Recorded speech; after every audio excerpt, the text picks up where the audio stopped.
Dominique Lagrousse sans père s'est confiée sur l'écriture de son roman Après l'orage, dans lequel elle a évoqué sa vie après le décès de son mari Claude Sampère d'un cancer en 2019, mais aussi sur sa crainte de l'oublier au magazine Ici Paris. Dominique Lagrousse sans père a perdu il y a maintenant plus de 3 ans son mari, Claude Sampère. Le grand reporter des JT de France 2 et de l'émission Envoyé spécial est décédé à l'âge de 55 ans des suites d'un cancer du poumon. La journaliste, connue pour avoir travaillé de nombreuses années auprès de Jean-Pierre Pernaut dans le journal de 13h de TF1, a pour habitude de rendre des hommages bouleversants à son défunt mari, allant jusqu'à évoquer sa longue bataille contre la maladie et son deuil dans son livre Après l'orage, paru en novembre 2021 aux éditions Flammarion.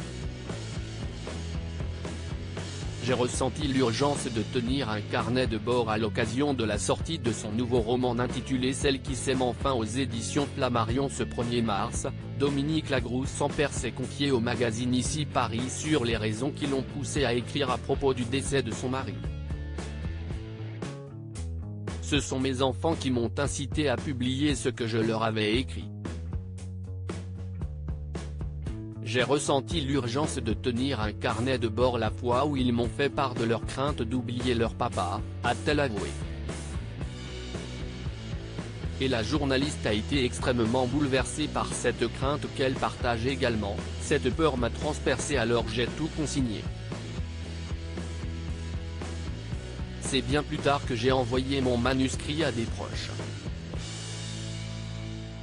Et il s'avère qu'une amie connaissait une éditrice. Je vis avec cette mort qui a touché mes enfants trop tôt. Dominique Lagrousse sans père est revenue lors de cet entretien sur la manière dont elle a traversé le deuil de son mari avec ses enfants Mathilda et Esteban. Je déteste le mot deuil. Je préfère parler d'une épreuve de la vie. Je vis avec cette mort qui a touché mes enfants trop tôt.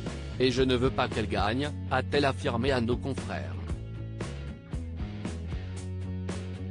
Avant de conclure, ce sont les vivants qui doivent continuer à faire vivre les morts. Claude aurait tellement aimé la vivre, cette putain de vie, que la moindre des choses c'est de la traverser avec le sourire. Ce qui n'empêche pas les coups durs, les pleurs et les moments où l'on n'a pas envie de sortir de son lit.